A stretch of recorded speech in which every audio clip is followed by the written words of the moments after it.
معزز سامعین گرامی قدر، سیرت النبی کے باب کے حوالے سے غزوہ خندق کا واقعہ آپ کے سامنے رکھ رہے تھے کہ رسول اللہ صلی اللہ علیہ وسلم اور صحابہ ایک دوسرے کو اشعار کے ذریعے ایک دوسرے کی حوصلہ افزائی کر رہے تھے اور جذبہ جہاد پیدا کر رہے تھے۔ نحن الذین بایعوا محمدا علی الجہاد ما بقینا ابدا۔ تو رسول اللہ صلی اللہ علیہ وسلم جب صحابہ یہ کہتے تھے کہ ہم وہ ہیں جنہوں نے جہاد کے اوپر بیعت کی ہے اور اسی کے اوپر ہم زندہ رہیں گے اور اسی کے اوپر مریں گے، تو رسول اللہ کہا کرتے تھے اللہم لا عیش الا عیش الآخرہ فاغفر للانصار والمہاجرہ۔ اللہ، زندگی آخرت ہی کی زندگی ہے، اللہ تعالیٰ مہاجروں اور انصار کو معاف فرما۔ گویا یہ رسول اللہ صلی اللہ علیہ وسلم ان کے جذبات کو ابھار رہے ہیں اور وہ رسول اللہ صلی اللہ علیہ وسلم کے ساتھ کھڑے ہونے کی بات کو اعلانیہ بیان کر رہے ہیں۔ ایک بات یاد رکھیے گا کہ کفار مکہ بہت بڑے سردار اور بڑے بہادروں کو لے کے آئے تھے، آپ کے سامنے رکھا تھا کہ مختلف قبائل، غطفان کا،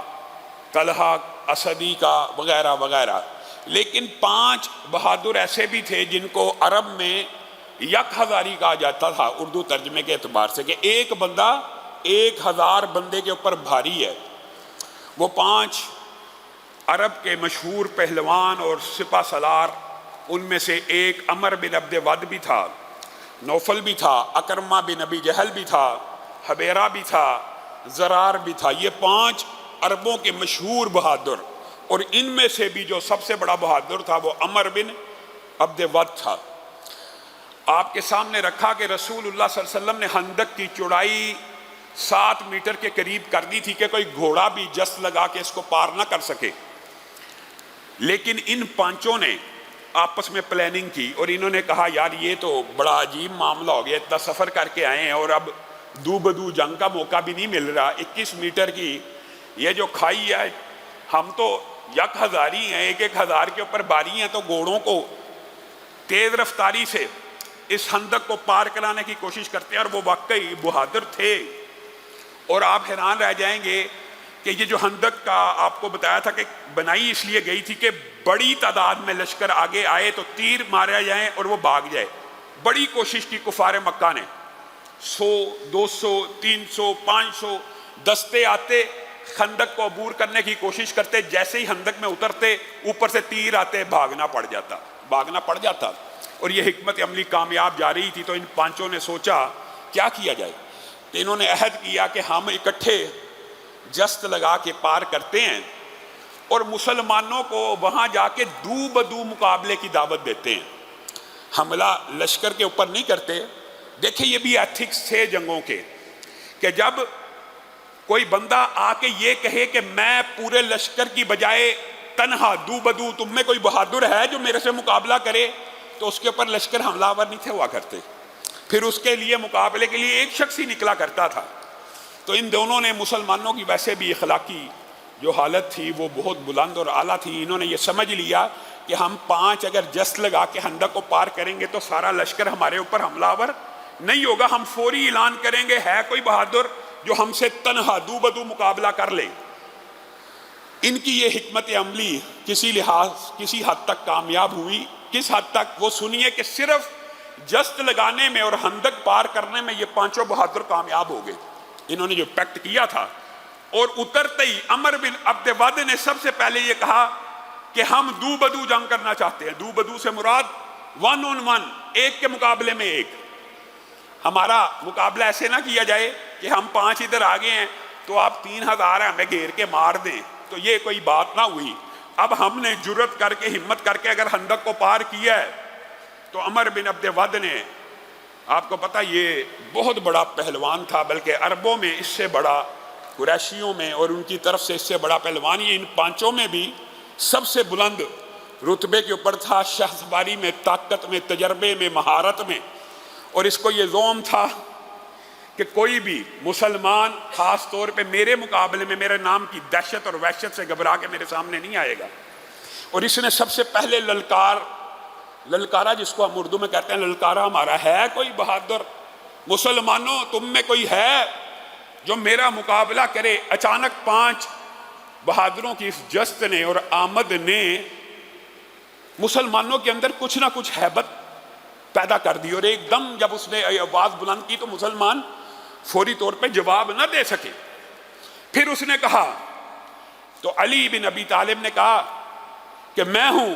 جو تیرا مقابلہ کرے گا۔ تو رسول اللہ صلی اللہ علیہ وسلم نے، بعض روایات کے الفاظ ہیں، حضرت علی کو کہا یہ عمر بن عبد ود ہے، علی یہ عمر بن عبد ود ہے، یعنی مراد یہ تھی کیا تو نے پہچانا نہیں کہ تجھے دعوت کون دے رہا ہے؟ کیا تو اس کو نہیں جانتا؟ حضرت علی نے کہا میں اس کو بڑی اچھی طرح جانتا اور پہچانتا ہوں، مجھے علم ہے، یہ عمر بن عبد ود ہے۔ حضرت علی کا جواب تو آ گیا، لیکن رسول اللہ صلی اللہ علیہ وسلم نے جو حضرت علی سے یہ کہا تو بعض روایات کے یہ الفاظ بھی ملتے ہیں، عمر بن عبد ود نے وہاں پہ ایک جملہ کہا، تم تو کہتے تھے کہ تمہارے مقتول جنت میں جانے والے ہیں اور کافروں کے مقتول جہنم میں جانے والے ہیں، کون ہے جو جنت میں جانے کا خواہش مند ہے؟ حضرت علی نے کہا میں تجھے جہنم میں پہنچانے کا خواہش مند ہوں، تو مجھے جنت میں بھیجنے کی بات کرتا ہے۔ رسول اللہ نے دوسری مرتبہ حضرت علی کے جواب کے بعد پھر کہا، علی یہ عمر بن عبد ود ہے۔ 3 مرتبہ اس نے پکارا، تینوں مرتبہ حضرت علی کھڑے ہوئے۔ پھر رسول اللہ نے حضرت علی کے حق میں دعا کی، اللہ تعالیٰ علی کی آگے سے، پیچھے سے، دائیں سے اور بائیں سے حفاظت فرما، علی نکل۔ حضرت علی عمر بن عبد ود کے مقابلے میں جب آئے تو اس سے جو آپس میں گفتگو ہوئی، تاریخ میں یہ روایات بھی ملتی ہیں۔ عمر بن عبد ود نے کہا، کیا واقعی تو میرا مقابلہ کرے گا؟ حضرت علی نے کہا ہاں میں تجھے جہنم میں پہنچاؤں گا۔ کہا میں یہ سوچتا تھا، عمر بن عبد ود نے کہا میں یہ سوچتا تھا 90 برس، بعض روایات میں آتے ہیں 90 برس ہو چکے ہیں مجھے جنگیں لڑتے ہوئے، اور میں یہ سوچتا تھا مجھے میری زندگی میں آج تک نہ کسی نے چیلنج کیا مقابلے کا، اور میں یہ سوچتا تھا میں مر بھی جاؤں گا تب تک بھی مجھے کوئی چیلنج نہیں کرے گا۔ میرے بھتیجے، حضرت علی کو بھتیجا کا، اور کہا میرے بھتیجے واپس لوٹ جا، میں نہیں چاہتا تو کم عمری میں میرے ہاتھ سے مر جائے۔ حضرت علی نے کہا تو کتنا کو بہادر ہے، کتنا کو بڑا سپہ سالار ہے، صرف یہی نہیں کہ میں تیرے مقابلے میں آیا ہوں بلکہ تجھے یہ بھی کہتا ہوں اگر وار کرنے میں پہل کرنا چاہتا تو پہل کر لے۔ یہ دو بدو جنگ کا ایک انداز ہوا کرتا تھا، وار کرنا چاہتا پہلا تو کر لے۔ عمر بن عبد ود حضرت علی کے الفاظ اور ان کا حقارت امیز رویہ اس کے بارے میں غصے میں آ گیا، تیزی سے تلوار کو اٹھایا۔ حضرت علی نے اس تلوار کو اپنی ڈھال کے اوپر روکا، ہاں لیکن یہ وہ پہلا موقع ہے، ڈھال بھی کٹ گئی، ڈھال بھی کٹ گئی، اور حضرت علی کے سر کے اوپر ہلکا سا تلوار کا یہ نشان پوری زندگی ان کے ماتھے پہ لگا رہا۔ جو عمر بن عبد ود نے خندق کے موقع کے اوپر تلوار چلائی، حضرت علی نے پوری قوت سے اس کا وار روکا، لیکن ڈھال کو چیرتی ہوئی تلوار حضرت علی کے ماتھے پہ لگ گئی۔ حضرت علی نے کہا اب تو نے وار کر لیا، میری باری ہے۔ وہ جو یک ہزاری تھا پسینے سے شرابور ہو گیا کہ ایک بچے نے میرا وار روکا ہے اور مجھ کو اب دعوت دے رہا کہ اب میرا وار کرنے کی باری آئی ہے تو اب روک کے دکھا۔ ہاں تاریخ کے اندر یہ بات بھی ملتی ہے، حضرت علی نے پوری طاقت سے جب تلوار کو چلایا تو عمر بن عبد ود اپنی غیرت اور حمیت کی وجہ سے کہ ایک بچہ، ایک کم عمر کا نوجوان میرے جیسے بہادر کے وار کو روک چکا ہے، تو اس نے پھر حضرت علی کی طاقت کا غلط اندازہ لگایا، اور اس نے زرہ کی بجائے، لوہے کی جو زرہ پہنی ہوئی تھی اس کی بجائے اپنے کندھے سے حضرت علی کی تلوار کو روکنے کی کوشش کی کہ میں بڑا بہادر ہوں، تیری تلوار تو میں اس اینگل سے اپنے کندھے کے اوپر کھا سکتا ہوں۔ زرہ کے اوپر نہیں روکا، کندھے کے اوپر روکا تو کندھا کٹ کے زمین پہ گر گیا، اور حضرت علی کی تلوار اس اینگل سے کندھے کو کاٹتے ہوئے سیدھی دل میں چلی گئی، اور عمر بن عبد ود اسی وقت ڈھیر ہو گیا۔ ایک ہی جوابی وار کے اندر مسلمانوں نے تکبیر کے نعرے لگانا شروع کیے۔ حضرت عمر بھی کہہ اٹھے علی وہ جو زرہ کفار کی، عرب کی سب سے مہنگی، سب سے اعلیٰ، سب سے عرفہ، سب سے بہادر جسم کے اوپر پہنی ہوئی جو زرہ ہے وہ تو اتار لا، آپ کا حق ہے، آپ نے اس کو شکست دی ہے۔ حضرت علی نے کہا دو روایات ہیں، پہلی بات ایک روایت میں یہ الفاظ ملتی ہے اے اللہ کے رسول و اے عمر، میں اس لیے اس کی زرہ نہیں اتارتا کہ اس نے مرتے وقت بھی بہادری کا مظاہرہ کرتے ہوئے میری تلوار کا وار اپنی زرہ پہ نہیں تھا روکا، بلکہ بازو ننگے کو میرے سامنے کر دیا تھا۔ مجھے شرم آتی ہے جس زرہ کو اس نے میرے ساتھ لڑتے ہوئے اپنے بچاؤ کے لیے استعمال نہیں کیا، میں وہ اتار لوں۔ اور دوسری روایت کے الفاظ یہ ہیں کہ اے عمر، اتنی تیزی سے وار کیا کہ اس کی شرمگاہ اور اس کے کپڑے کھل گئے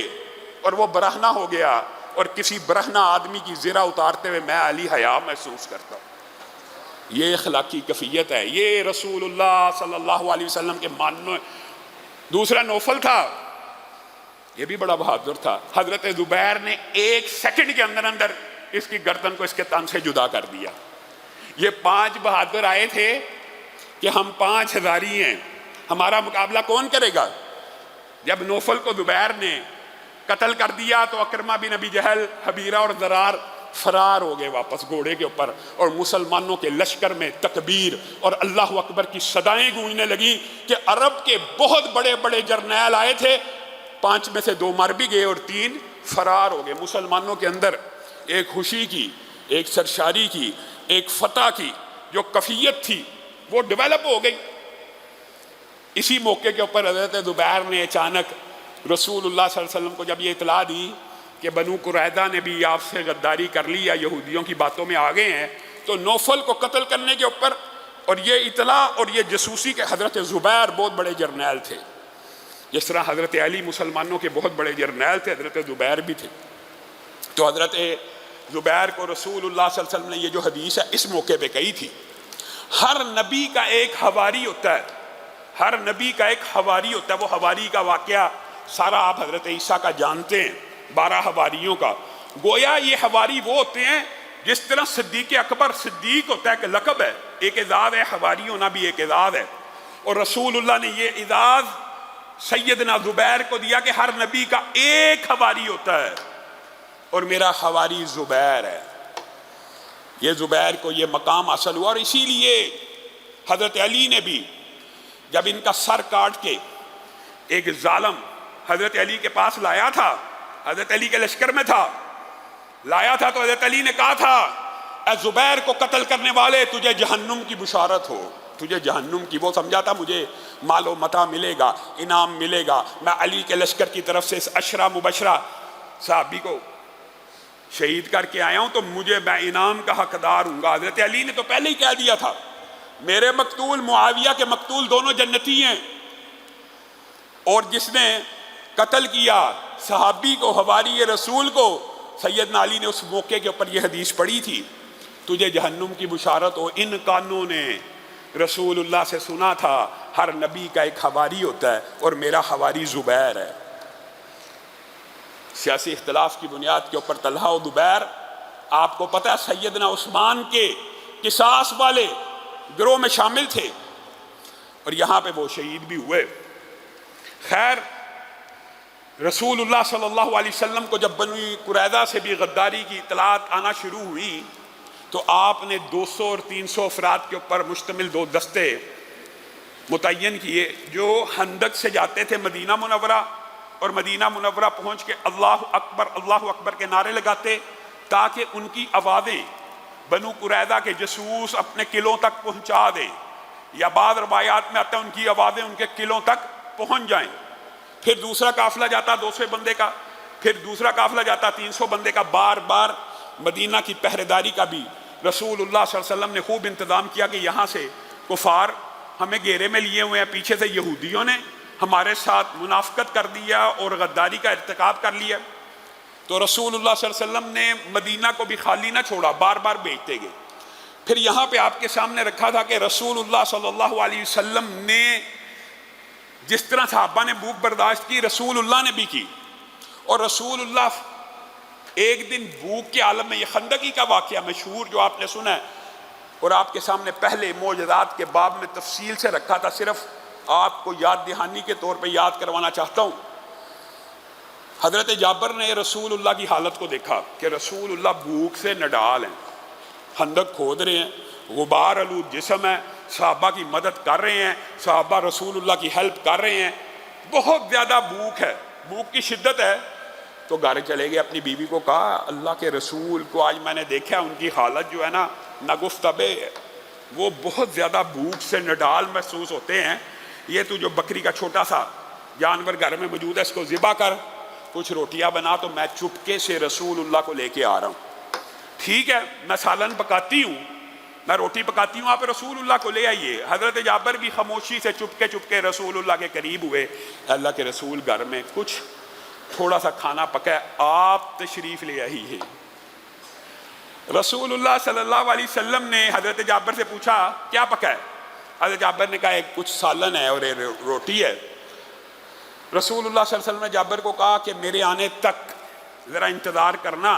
اور روٹی کو لگانا شروع نہ کرنا، یہ تفصیلی واقعہ معجزات کے باب میں آپ کے سامنے رکھا تھا۔ ادھر جابر رسول اللہ کے کان میں ان کو چاہ رہے ہیں کہ رسول اللہ میرے گھر آئیں، ادھر رسول اللہ نے اعلان کر دیا کون کون بھوکا ہے۔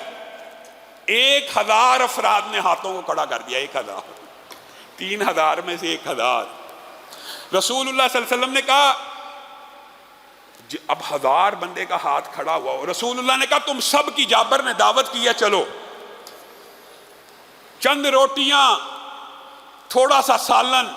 رسول اللہ 1000 صحابیوں کو دعوت دے رہے ہیں کہ تمہاری جابر نے دعوت کیا، اور جابر نے تو صرف رسول اللہ کی تھی۔ جابر تیزی سے دوڑتے ہوئے اپنی بیوی کے پاس آئے، کہنے لگے عجیب ماجرا ہوا، میں نے رسول اللہ کو دعوت دی، رسول اللہ نے 1000 بندے کو بلا لیا، کم و بیش۔ بیوی کہنے لگی آپ کو کس چیز کی فکر ہے؟ جس نبی اور پیغمبر نے بلایا وہ جانے اور وہ بندے جانے۔ اور جابر کے گھر رسول اللہ پہنچے، لعاب روٹی میں ڈالا، ہنڈیا میں ڈالا، اور کہا ڈکن اٹھائے بغیر سالن ڈالنا شروع کرو، روٹیاں پکانا شروع کرو۔ 10 صحابہ کو جتنا گھر تھا کمرے کے اندر وسعت تھی دعوت دی، 10 نے کھایا، پھر 10 کی ٹولی آئی، پھر 10 کی ٹولی آئی، 1000 افراد پورے نے چند روٹیاں اور چند بندوں کے اوپر مشتمل گوشت کو کھایا، اور جابر بیان کرتے ہیں اللہ کی قسم پھر بھی بچ گیا،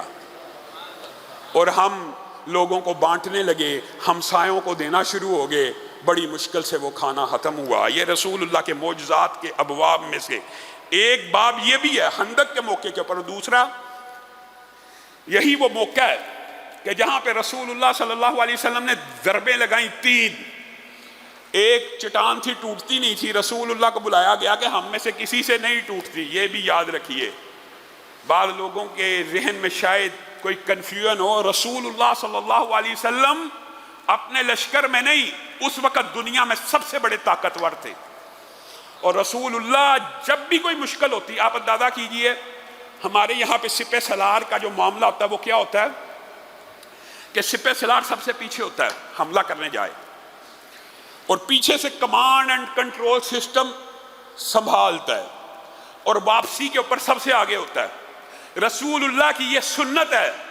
کہ رسول اللہ جب بھی کسی قوم کے اوپر حملہ آور ہوتے پورے لشکر سے سب سے آگے ہوتے، اور جب بھی فتح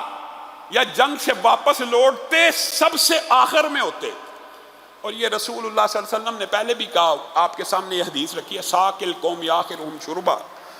رسول اللہ صلی اللہ علیہ وسلم فرمایا کرتے تھے جو قوم کا ساقی ہوتا ہے سب سے آخر میں پیتا ہے،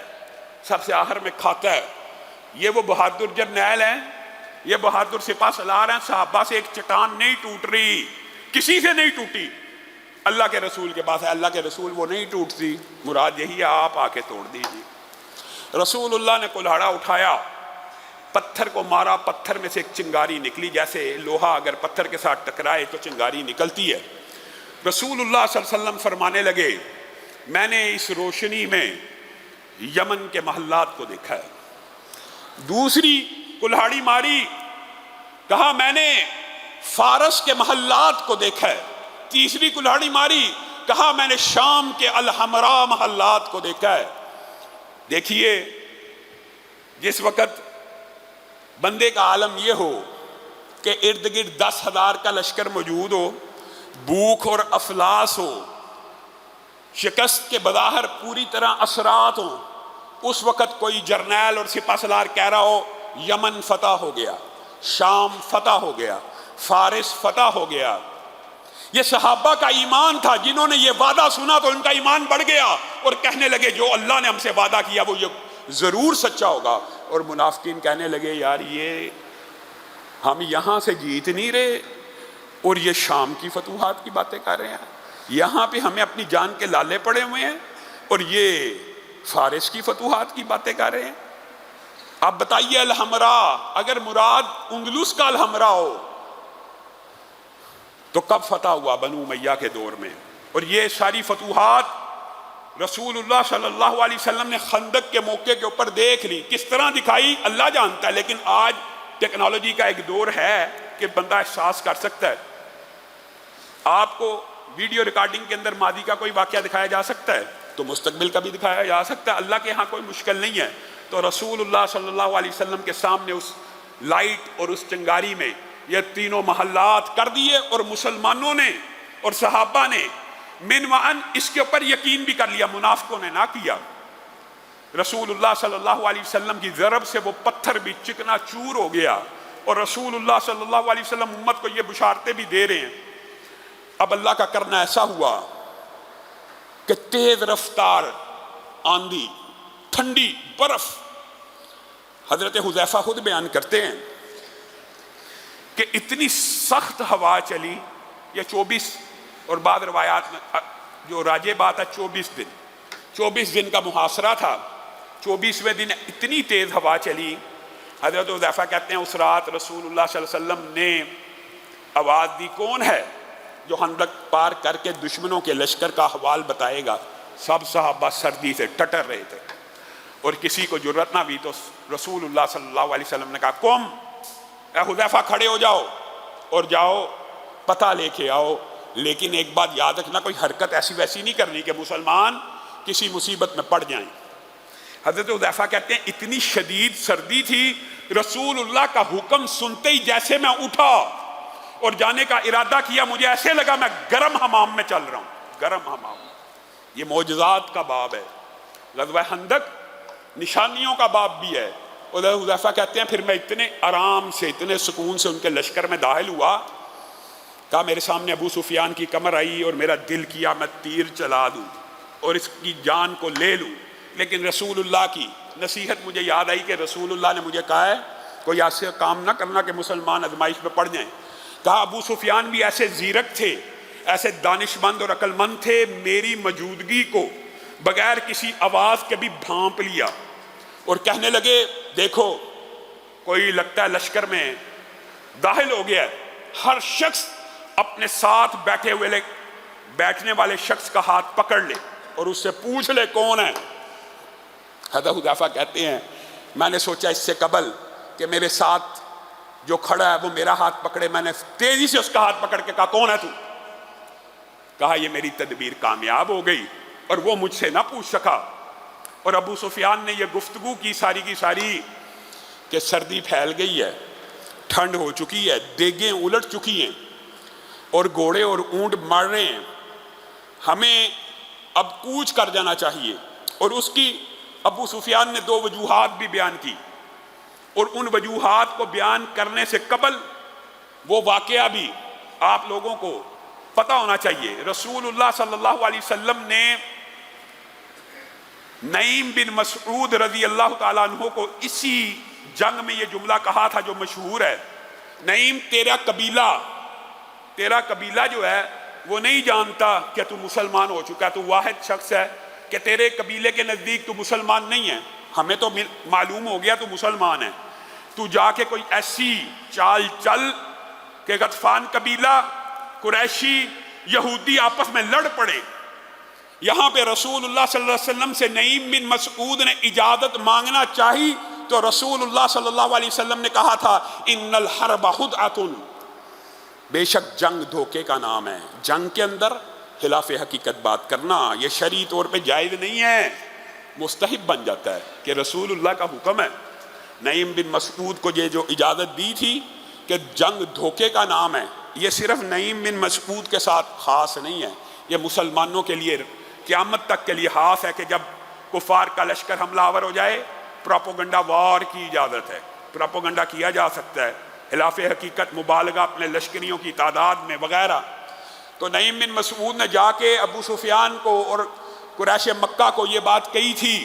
کہ بنو قریظہ جو تمہارے ساتھ ملے ہوئے ہیں اب ظاہری طور پہ وہ تمہارے مخالف ہیں، وہ رسول اللہ سے صلح کرنے چاہتے ہیں، وہ رسول اللہ سے صلح کرنا چاہتے ہیں، اور رسول اللہ کو انہوں نے گارنٹی دی ہے کہ وہ قریشیوں کے بعد بڑے سرداروں کو قید کر کے رسول اللہ کے حوالے کر دیں گے۔ قریشیوں کو یقین نہ آیا کہ یہ کیسے ہو سکتا ہے، بنو قریظہ نے تو ہمارے سے اتحاد کیا، رسول اللہ سے غداری کی ہے، تو یہ کیسے ہو سکتا ہے؟ اور ادھر سے وہ سیدھا بنی قریظہ پہنچ گئے اور کہنے لگے قریشی بھاگنے والے ہیں، ان کے 4-5 سرداروں کو اپنے پاس رکھ لو، ایسا نہ ہو وہ چلے جائیں تو رسول اللہ تم سب کو قتل کر دیں۔ وہ بنو قریظہ کے لوگ فوری قریشیوں کے پاس آئے اور کہنے لگے یار 4-5 بندے تو بطور گارنٹی ضمانت ہمارے قلعے میں ہونے چاہیے، اگر حملہ ہو جائے وہ بھی جنگ کریں۔ ابو سفیان نے کہا اوہ نعیم بن مسعود صحیح کہتا تھا، یہ ہمارے بندے پکڑ کے رسول اللہ کو پکڑانا چاہتے ہیں۔ تو حضرت حذیفہ بیان کرتے ہیں یہاں پہ ابو سفیان نے یہ بات بھی بیان کی کہ بنو قریظہ نے دھوکہ دے دیا، ہم سے ہی ہمارے بدے مانگ رہے ہیں اور ہمیں ہی گرفتار کر کے رسول اللہ کے حوالے کرنا چاہتے ہیں، میں یہ چاہتا ہوں کہ تم سب کوچ کر جاؤ، اگر نہیں کرتے تو لو ابو سفیان کا ارادہ وہ صبح ہونے سے پہلے پہلے نکل جائے گا۔ یہ اللہ تعالیٰ نے ہوا کا ایک لشکر اس کو قرآن پاک میں جنود کے اعتبار سے اور جند اللہ کے اعتبار سے بیان کیا، ہوا بھی اللہ کے لشکروں میں سے ہے، اور رسول اللہ اسی لیے کہا کرتے تھے کہ باد صبا کو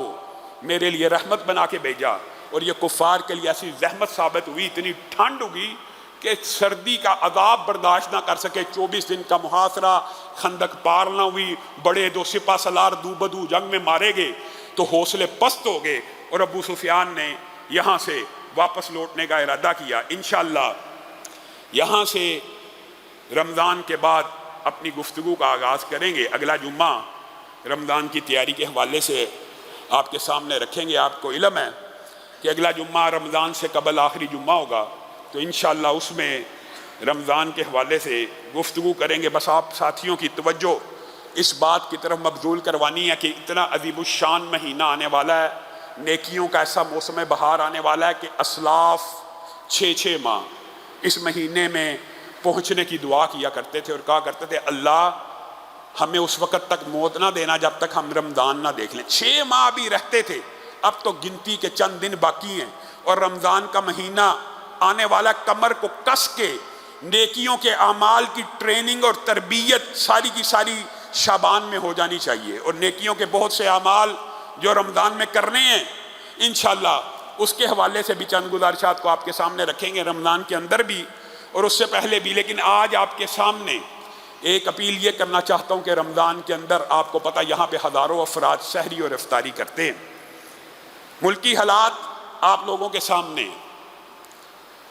جو متمول افراد ہیں ان کے حالات بھی آپ کے لوگوں کے سامنے ہیں، تو ہم یہ چاہتے ہیں کہ یہ سلسلہ ہرگز نہ رکے جو جب سے یہ مرکز قائم ہوا ہے جاری و ساری ہے۔ تو اس مرتبہ سحری و افطاری کے اندر بھی جو شخص آٹا، چینی، چاول، دال، سبزی بطور چیز کے دینا چاہے وہ دے دے، جو بطور مالی کنٹریبیوشن کرنا چاہے وہ پرچی کے اوپر رسید کے اوپر لکھوائے کہ یہ سحری افطاری کے لیے۔ دوسری بات یہ کہ آپ اپنے دوست احباب کو ابھی سے کہنا شروع کر دیں، اللہ کے فضل سے ارادہ ہے، اور اللہ کا یہ فضل ہے کہ جب بھی کوئی ارادہ کیا اللہ تعالیٰ نے اس کو پورا کیا۔ ارادہ یہ ہے کہ اس رمضان کے اندر 1600 افراد کے لیے مزید مسجد میں گنجائش پیدا کی جائے گی، اس کے لیے 4 کنال کے پلاٹ لینے کا بھی ارادہ ہے۔ ایک مسلح اس پوری کی پوری صرف زمین کی جو مالیت ہے ایک مسلح کے اعتبار سے 40,000 کے قریب ہے، یہ 1600 مسلح اور 1600 افراد کی مزید گنجائش عورت مرد ملاد کے اضافہ ہوگا۔ اس حوالے سے بھی اپنے دوست احباب رفقا کو اس طرف مبذول کیجئے کہ صدقہ، زکوٰۃ، عطیات، خیرات جو بھی ہو زیادہ سے زیادہ اس جگہ کے حصول کے لیے، اس مسجد مرکز کی تعمیرات کے لیے اور سحر و افطار کے اندر اپنا حصہ ڈالنے کے لیے زیادہ سے زیادہ لوگ اپنا حصہ ڈالیں۔ اللہ رب العزت جو کہا گیا جو سنا گیا اس کو سمجھنے کی توفیق عنایت فرمائے۔